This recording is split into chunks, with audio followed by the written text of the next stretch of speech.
Welcome to the Maintainable Software Podcast, where we speak with seasoned practitioners who have helped organizations work past the problems often associated with technical debt and legacy code. I'm your host, Robby Russell. On this episode, we are joined by Pim Elshoff, who is a developer at Procurios based in the Netherlands. Pim Elshoff, welcome to Maintainable. Yeah, thank you so much for having me. First off, what do you believe are common traits of a well-maintained code base? I think a well-maintained code base just radiates that business language. To me, that's the most important aspect, that the code actually reflects what the software is all about. In terms of how the business is organized or how it runs and communicates within itself or with its customers? Yeah, how the business actually talks to each other. In terms of domain-driven design, that's called ubiquitous language, the language that the people who are actually doing like the groundwork, how they talk to each other, that should radiate from the code. Do you often find that there's actually scenarios where one department refers to something in one way, but another department refers it in a completely different way? And do you feel like software should try to accommodate both of those perspectives, or do you think they should actually be trying to work to clear up the confusion between those two different parts of the organization? Yeah, that's a great question. And we've only just gotten started and I'm already going to do it. It depends. When two separate departments, they both have a name for a concept and it means something completely differently, or when they both have different names for similar concept, it still means that in your code, it should both get a separate space, because the usage of it is what really matters. We get so hung up on naming things that we sometimes forget to look at how things behave in a certain context. And that's what really matters when we look at a piece of code. Like, what does it do? That matters almost more than what it's named, because from the behavior of the code, we can determine its role in the certain context, in the certain part of the system. And of course, that should reflect what it's like in the actual business. How does your team define and talk about technical debt amongst yourselves? Yeah, that's also very important, and also something that's been changing a little bit over the years. I have a very strong personal opinion on this that might not be the most rational one. I don't hear it that much, but I really like to separate technical debt from technical hedge fund liabilities. Whereas in my opinion, technical debt is a choice. There is a lot of technical debt happening that people don't actually choose. So when people mention technical debt out of the blue, you don't really know which one of the two they actually mean. Is it a choice? Did you purposefully choose to corners here, or to make choices that you knew you were going to have to pay interest on, or even have to pay back in full down the road?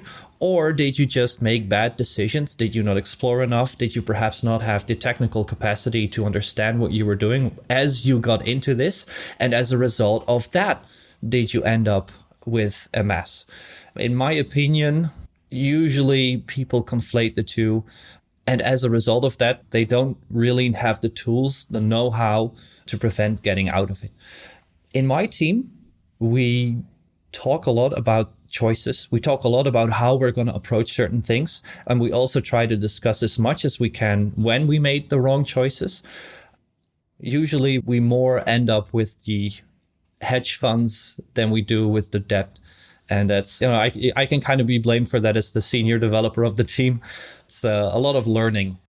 What are some ways that you've seen technical debt that maybe wasn't necessarily a choice impact the teams that you've been a part of versus maybe bad decisions? So one of the things that also ties in nicely to the domain-driven design stuff, which is like my favorite subject to talk about, is correctly choosing those boundaries that you kind of mentioned earlier. Like if you have these two different departments, they both from different perspectives work on the same thing, or from the same perspective work on different things. That means that if we want to reflect that in code, that means we're going to have duplicate naming, we're going to have duplicate implementations or not. There is maybe something that we can share, or maybe something that we can't share. Well, in the past, I've made a couple of those modules from the platform that we work with at Procurios. And almost every time, like I can't think of a single time where at the start of the project, I chose the boundaries correctly. I've never successfully chosen at the start how to separate the concerns properly, like on a modular scale, not necessarily on a code by code scale. So I always kind of end up at a certain point having this doomed realization, this sinking feeling that, I did it again. I made the wrong choice again. So as a result of that, I've actually had to spend more time undoing those boundaries and choices and then maybe redoing them later or not even doing them at all, more than I've actually had profit from early on separating and properly trying to put things in boundaries. What are some common symptoms that your engineering team might start exhibiting if there's been an accumulation of too much technical debt? What are some common things that you've witnessed over the years? Yeah, the most common thing that I've witnessed is having to touch code somewhere and then getting this chain reaction of having to touch code in other places, sometimes places that you wouldn't even guess that you would need to touch. And that's even from a recent project. So we've had a ton of changes before because we have a very old system that we're working on. We've not had like separate projects where we can just kind of start again every now and then. Now we've had the same project going for 17 or 18 years now. And I've only been part of the latter half of that. So we've had, even from various paradigms over the years, that we've shifted from first doing not OOP at all, and then doing OOP wrong, and then doing OOP wrong a couple more times, and then kind of like hopefully doing it right now. We've had the same problem manifest, the same symptoms, but even over different paradigms, that we just make changes somewhere and then you don't know how it's going to ricochet across your code base.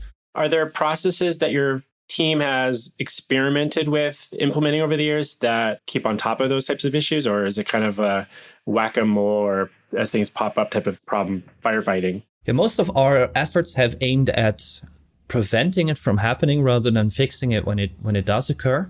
We've tried to move our understanding as early as possible, getting all these difficult subjects as early as possible open and out and discussing them with our clients present. So one of the things that has happened in most recent years is our clients are actually with us in the office now when we're working for them. That means that we have them and a whiteboard and some time and a lot of post-its available. We really like to do something called event storming. I don't know if your audience knows about event storming. If they don't, you absolutely have to Google it. It's a wonderful technique to get a lot of knowledge crunching before you hit the keyboard. You've spoken a bit about your own company's code base over the years. Could you provide some background on your platform? In what ways is your project really legacy? You mentioned it's been 17 years now. What's that kind of all baked into at this point? Yeah, so there's a lot of really cool things about our project. A lot of things that others would not necessarily find as cool as I do, but I like archaeology, so why not? So our project started 2004, and even some bits are older than that, but the oldest commit that I can still find is 2004. So that means that when we started, it was PHP 4, I think. Loading a class was actually a noticeable impact on page load times. So a lot of our earlier classes were 5,000-6,000 lines of code, of PHP code. So it's all PHP. I forgot to mention that part. So we came from a flat file area with includes and went to do more OOP kind of stuff. And that means that we had all kinds of interesting shifts from global variables to poorly designed object-oriented kind of something.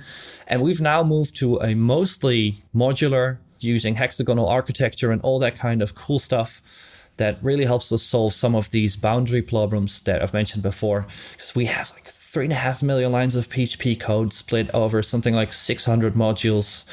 Most modules are customer specific, and modules vary from a couple of thousand lines of code to some have like 80,000 lines of code. The modules are pretty manageable, but they really do reflect our company culture. And that's something that we've really hit the wall with quite harshly a couple of years ago. This idea of Conway's Law, where an organization can only write the software that communicates in the way that the organization itself communicates. That's been a very, very prevalent problem. For example, we have one of the more important, most used modules, our kind of CRM module that is the basis for a lot of the other modules to do their work. That module is just abused by all the other modules because we have this tendency in our firm that every team just gets left alone and does their work for the whole week. And if you need something from the team, then you use the internal messaging system. But sometimes people just walk into the office and just, knock on the door and walk in and ask stuff. And our code actually does the same thing. Most of the times, our modules actually cooperate nicely and through the agreed upon channels, through the proper ways, through services that neatly connect to each other and don't depend on concretions, they depend on abstracts. But every now and then you'll see a query that has to, for example, show a list of subscriptions. And of course, the subscription is tied to a certain customer, and that customer has a name. So just for that one list of subscriptions, the query just joins the table of customer names, which comes from another module. And that kind of thing, it's old and it happens all over the place. And we have so many instances of these things happening. It would be completely unfeasible to fix them all. And moreover, we would have to probably fix the company culture first before we'd have to actually fix the code. In what camp do you find yourself most often? Camp, let's refactor this, or camp, let's rewrite this? Oh, that's an absolutely lovely question. I'm a firm opponent of rewriting. A very, very firm opponent of rewriting. We've had a couple of big rewrites, one of which is still kind of on my mind, even though I didn't participate in it myself. I don't think I've ever seen a rewrite go really well. The thing is that most rewrites actually end up changing the requirements compared to the old version. At least that's been our experience, right? So if this is absolutely not the case for you, then ignore everything I'm saying. But in my experience, a rewrite never came with a change in requirements. And the problem is that when you do that, you actually don't really know what the target is that you're aiming for when you're doing your rewrite, because you're not taking all the lessons from what you left, and you don't know yet all the lessons from where you're heading. So I'm a very, very big proponent of refactoring, of putting into the code everything that you've learned while you were working with it. Code is like, I feel like a potter more than like an engineer. I feel like I'm really sculpting. I'm getting my hands dirty. I'm feeling what's going on. I'm talking to my customers. I'm understanding what this domain is all about. And everything that I've learned needs to go back into that code. I feel it in my stomach when the code is badly or not at all reflecting what it's all about. The rewrites that we've done in the past, that I can talk to you more about if you like, they've all missed that mark. They've all not taken all the lessons that we learned in the past, and they've created new problems that we still needed to learn after launch. And do you think that when those scenarios, based on your experience, when we go through that rewrite, when they're working with other engineers and they're pushing for a rewrite and they're like, we can keep it the same way it is, or is it more of is some of the rationality you see people bring up, at least it's been in my experience, is like, hey, there's a bunch of stuff we're not using in here that we haven't had time to clean up anyway, so why don't we rewrite this and we'll not carry over the things we don't need. And then I share your perspective that I personally am not a big advocate of big rewrites because they're usually way more complicated than most people give them credit for. I don't know why people think they're going to replace something that took years to build in 6 months or a year or something, but it happens. And I think it's always an interesting thing how some of the justification I think the engineers might bring up as far as like, we can get rid of the old stuff. That's not even being used, but we don't always know that. Yeah, and I mean, not to hate on the people who advocate the rewrites, of course, because I lost one of the significant battles that we fought over whether to rewrite one of our modules or not. So it's been a couple of years ago, so it's not that fresh on my mind. But I kind of do agree with what you're saying. People have all these reasons why they want to justify this rewrite, but usually, if I'm completely honest, this is my own experience as well, not just from what I see from others, but what from I feel as well.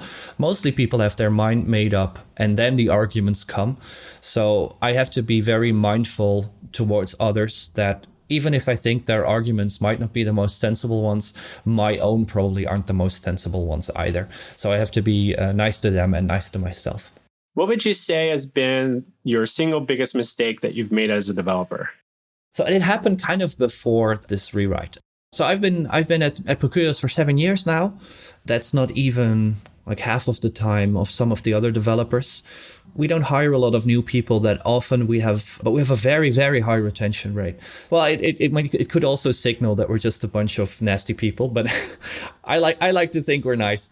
So when I got there, my first impression on opening this code that's mostly not really OOP and that's architecturally deficient in a lot of ways, that doesn't really separate concerns that well.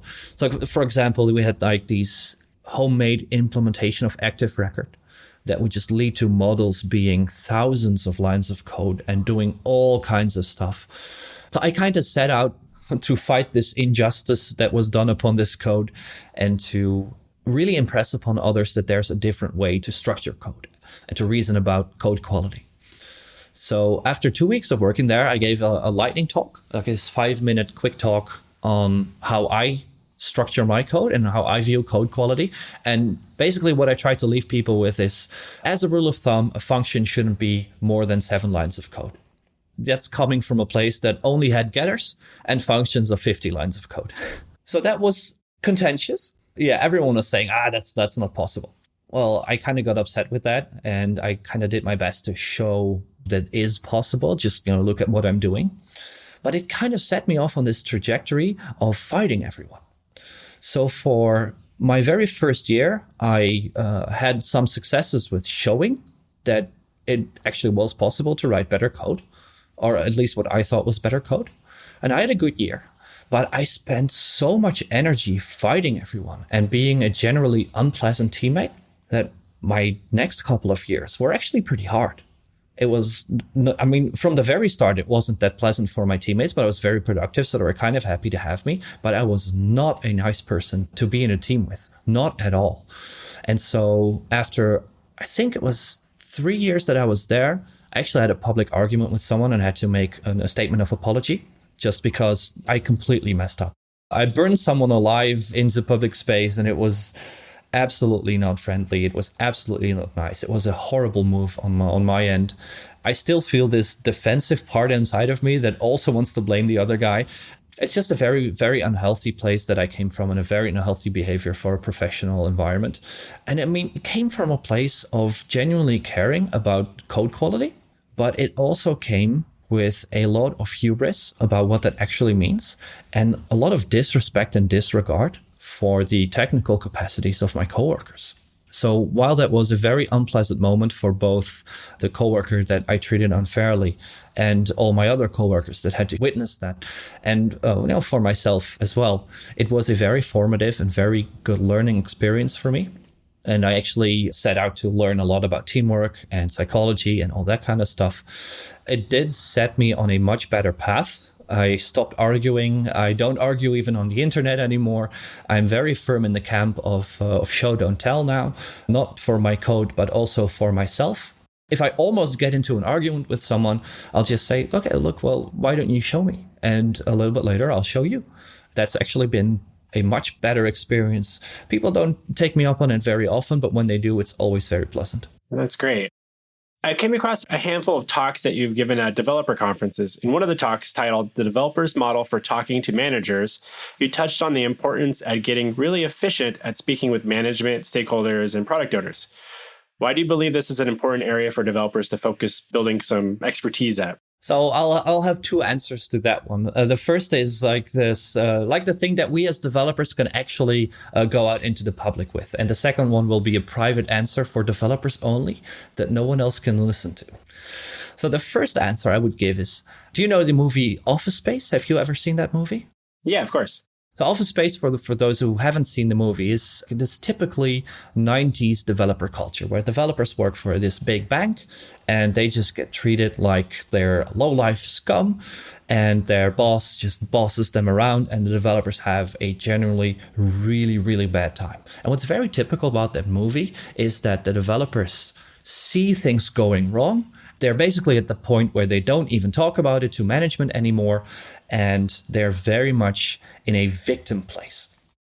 That's a harsh place to be, because if you truly believe that there's absolutely nothing that you can do to change what's happening to you, that's just a very, very nasty place to be in. If you really believe that that's what it's like, then of course you're not going to be very happy in your job.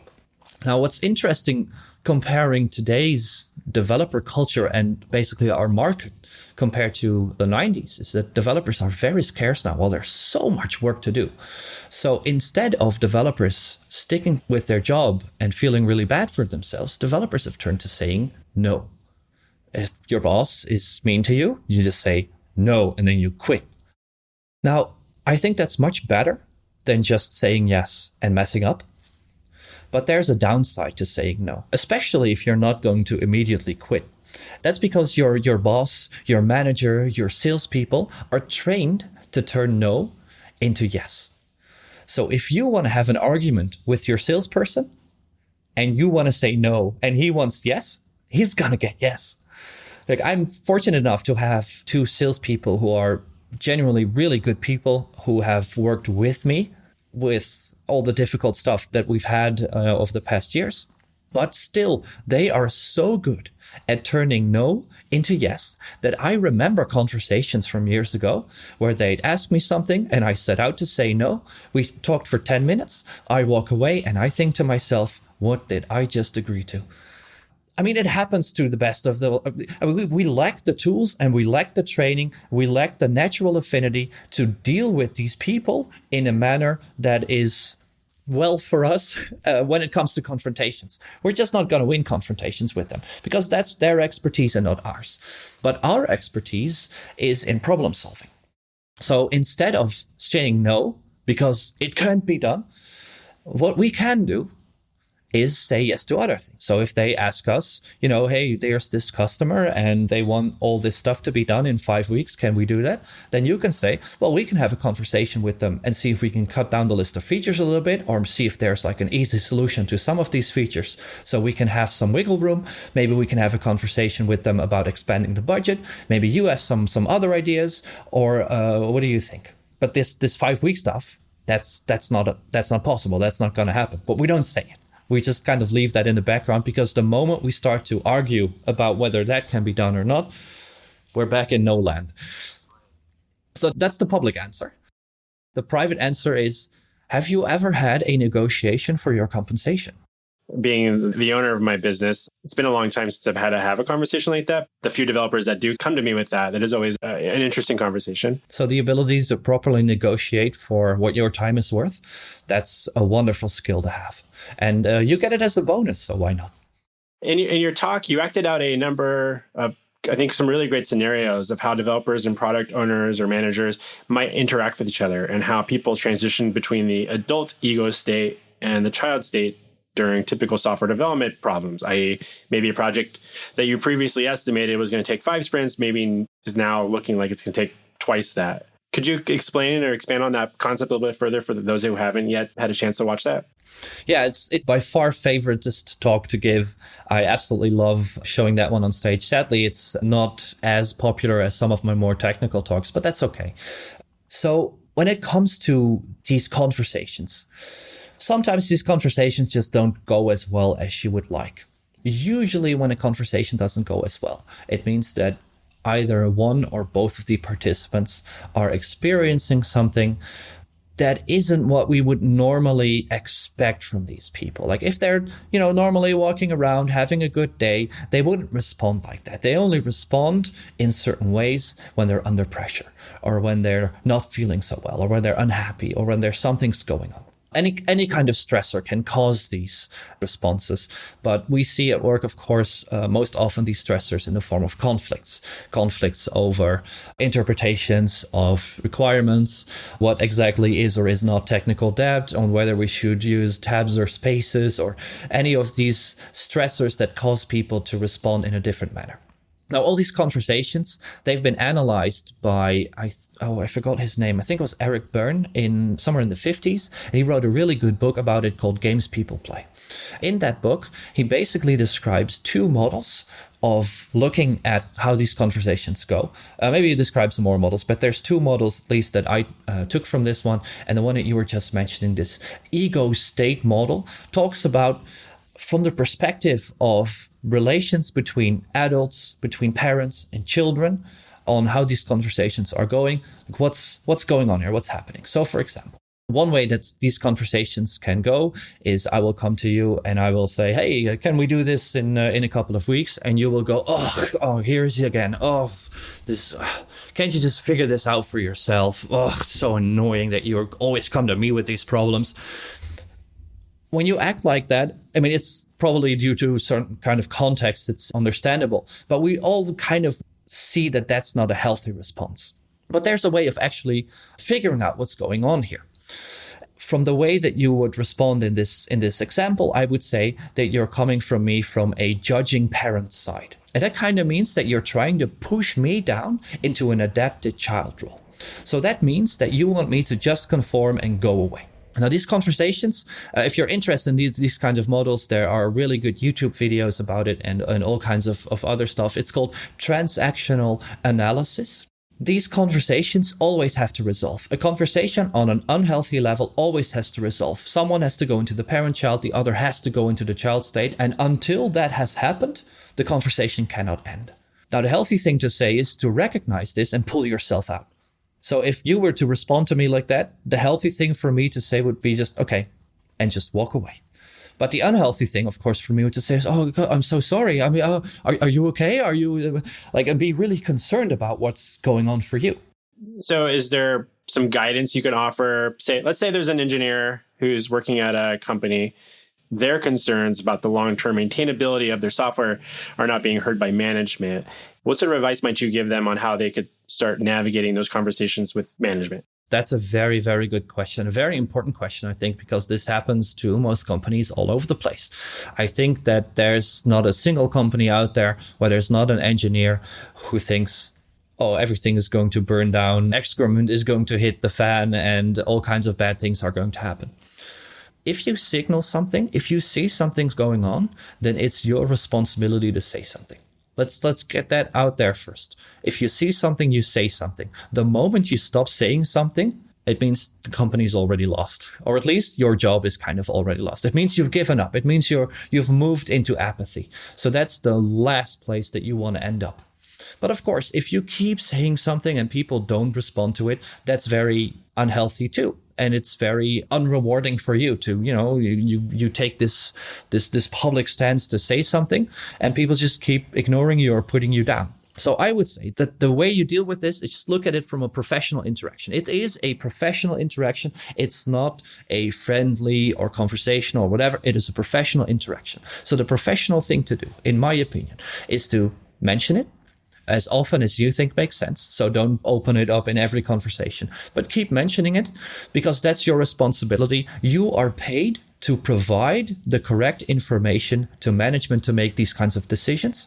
And if you have the option to make this decision, then probably you should be a little bit more forceful. But if you don't have any kind of say in this decision, then you should keep it at that. You should keep it at the informational level. Now, there's a little model in that talk that you mentioned earlier as well that I like to call the sphere of influence model. It's not really a set model that a lot of people are really talking about or anything, but I kind of like to separate things into three categories. Things that I actively participate in decision making in, that are mostly my team. That is my sphere of influence, where I can actually actively participate in decision making, where I can passively participate in decision making, where I offer information, where I'm sometimes consulted. And then there's this sphere of decisions that are being made without my knowledge or without my consultation or whatever, but that do affect me.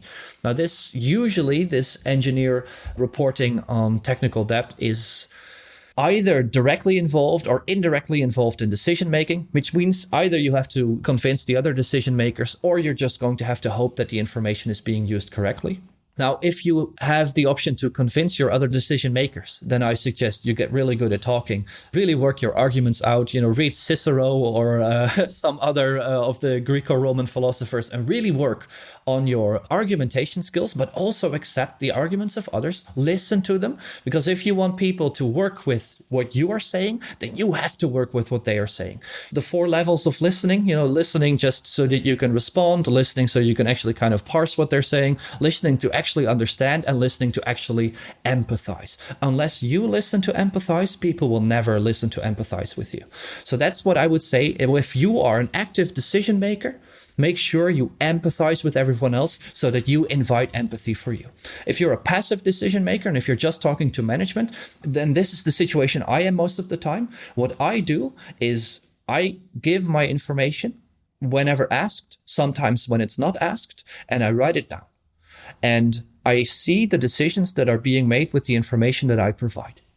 And then when it comes time to talk about my performance, then either I will have made a lot of bad decisions, provided a lot of bad information, and they still made good decisions, or whatever stuff will have happened. And I will just discuss with my employer, this is all the information I provided, this is what you did with it. I'm either happy or I'm not happy. If I'm quite unhappy, then I will hold them responsible and I will expect better next time. And if they made a lot of good decisions, I'm really happy with them and everybody's happy. And usually that also means that I get rewarded quite handsomely. The upside of this approach is that I don't see my boss as my boss. He's my customer. And I'm looking for a mutual exchange of value. That's interesting. And thinking about maybe your performance reviews, and do you actually bring the information you've been provided that hasn't maybe been acted on into those conversations? Yeah, I lead my performance reviews. That's awesome.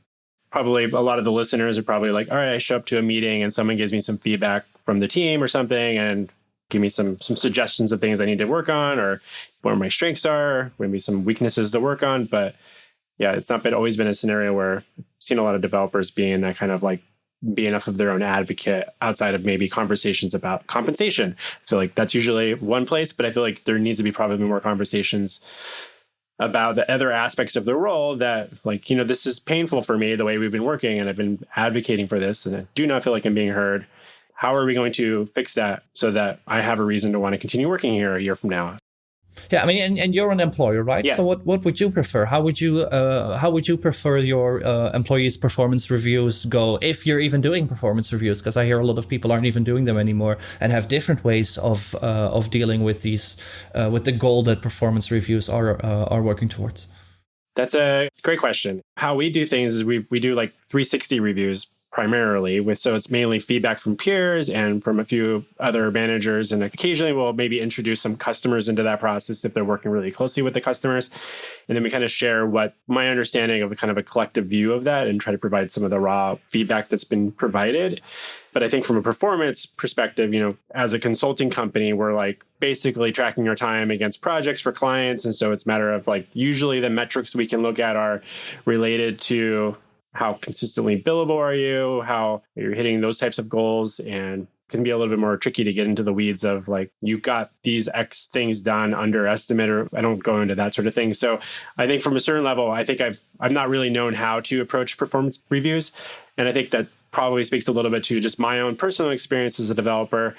Previous jobs that I had before I started my own company was no one ever gave me a performance review. I don't know what that's like. The last time I've been graded on anything was before I dropped out of high school. So I don't have a lot of familiarity with what that would even look like. I think if I were talking about like maybe with a salesperson that we had hired or something, I feel like I'd have a better understanding of like, are you performing to the goals we've talked about in terms of hitting some sales metrics? But on a developer level, I feel like that's been hard for me to wrap my head around how tangible that is and or how useful it might be, I think in some ways too, because it's just hasn't been something that's been on my radar. So just being open from my end there.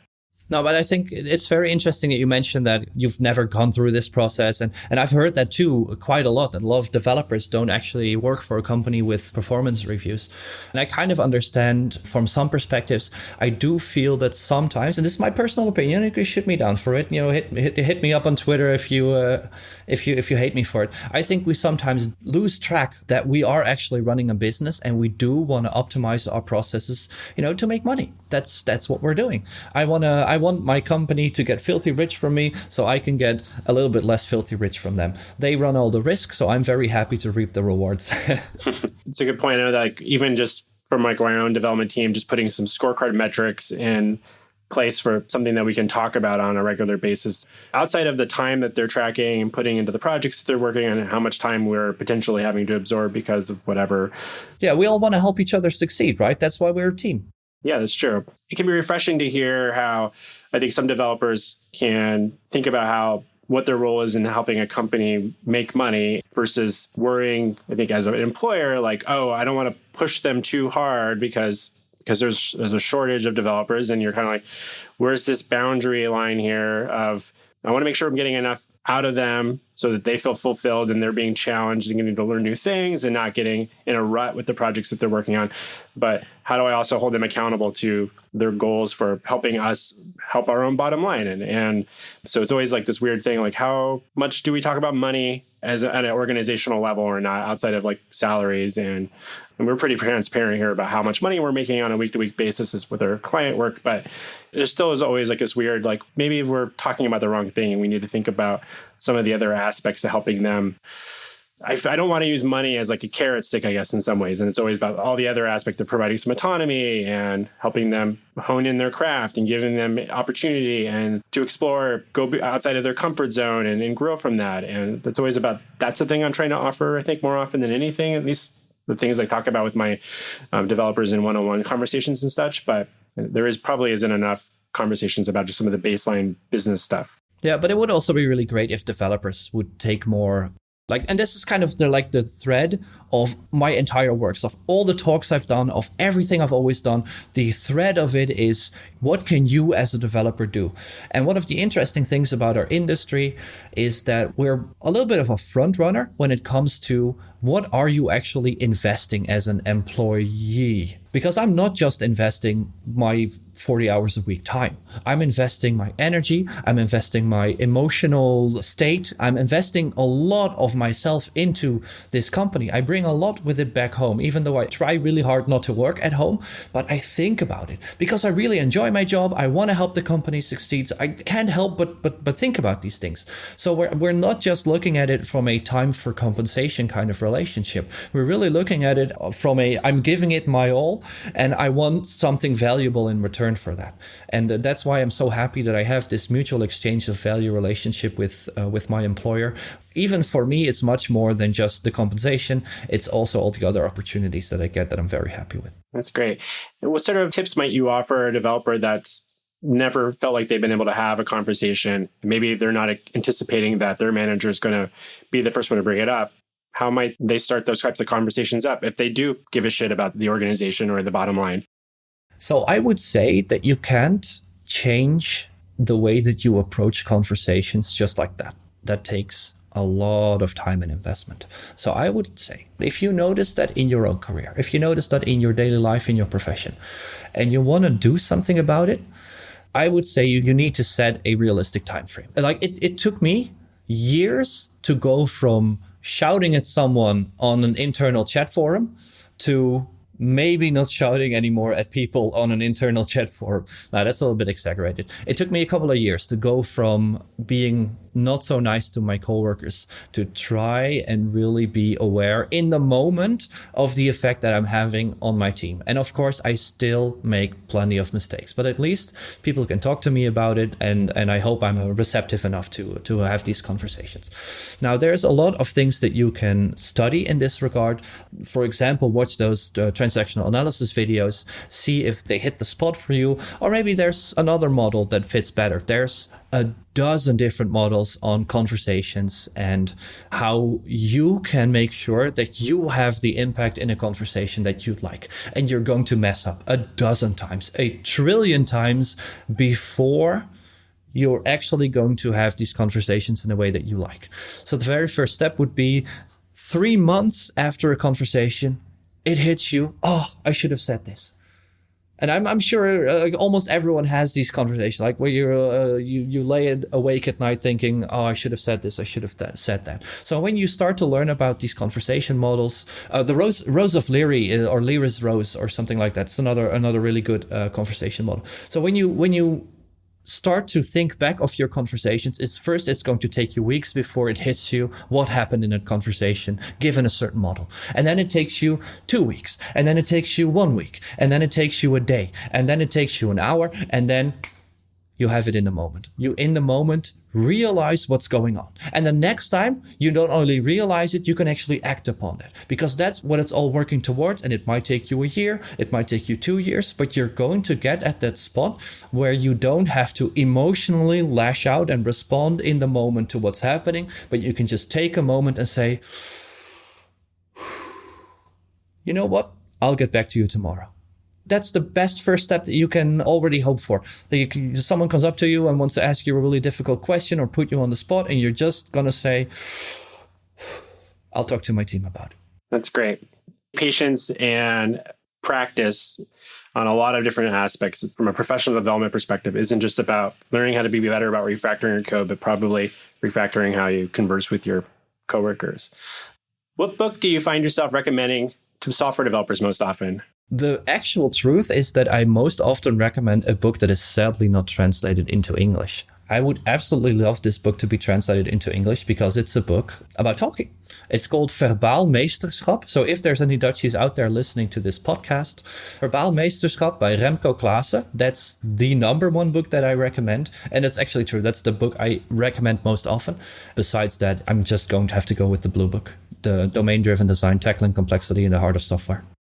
Unfortunately, I've been collecting dust on our library bookshelf for too long, and I should probably show that to the junior developers that have joined us recently. Like, this is important. This was very important to our world. Yeah, and it's also a very interesting book to analyze from a conversational analysis kind of standpoint. And where can people learn more about your thoughts on software online? Well, they can Google my name on the YouTubes and find some of my talks. And if you want to follow me on Twitter, that's twitter.com/PELSHOFF. Excellent. I really appreciate you joining us on this episode of Maintainable, Pim. Thank you very much for having me. It was great fun.